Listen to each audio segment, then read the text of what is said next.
My name's Marlee Green. So I'm a ministry apprentice with AFES. I like to go to the beach, I like to explore outdoors, I like to play a bunch of sports, and I like board games.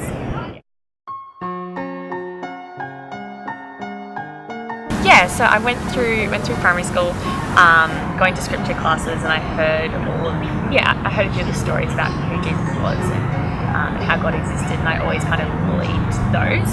Yes, I went to a Christian high school, and I first heard that Christianity was something that we had to make a personal response to. It wasn't just something that we believed, and therefore, God was happy with us. But so it was something that we actually had to choose to follow God.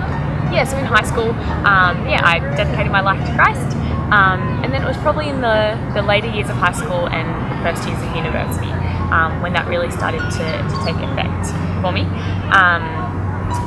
And so I started to think, this is something worth doing, this is something worth making changes in my life for. And so I started to investigate the Bible more for myself, and see what it meant to make sacrifices for something that I did really believe.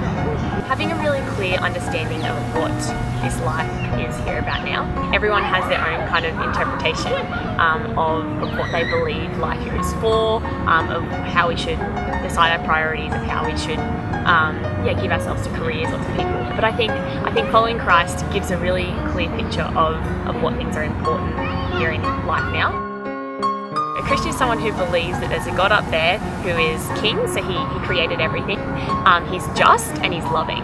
And so if he created everything, it makes sense that we treat him as God. So the times when we don't, the times when we live life for ourselves, we believe that king is just. So it makes sense for God to punish that because we don't treat him in the way that's right.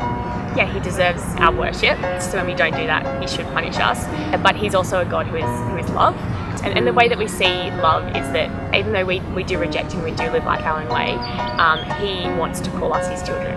So what did he do to fix that problem? He came into the world as Jesus Christ, died on the cross, taking that punishment that we deserve for not treating him as king, so that then he's able to look at us and go, look, Jesus has dealt with the punishment that I should deliver to you.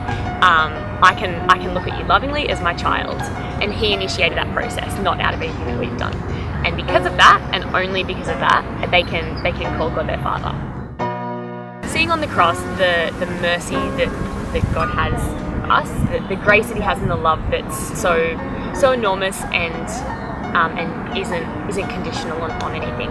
That changes the way that I show forgiveness to other people. And the way that I can love even when it might be inconvenient. And so I started to think, this is something worth doing, this is something worth making changes in my life for. And so I started to investigate the Bible more for myself and see what it meant to make sacrifices for something that I did really believe.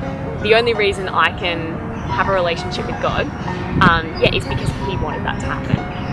I love that it's not based on something that we do, that I can call God my Father, not because I've done more right than wrong today, not because I have done anything fantastic or done anything to redeem myself. I can call God Father purely because of what Jesus has already done for me. I love the fact that that's something that God thought up, not something that I asked for.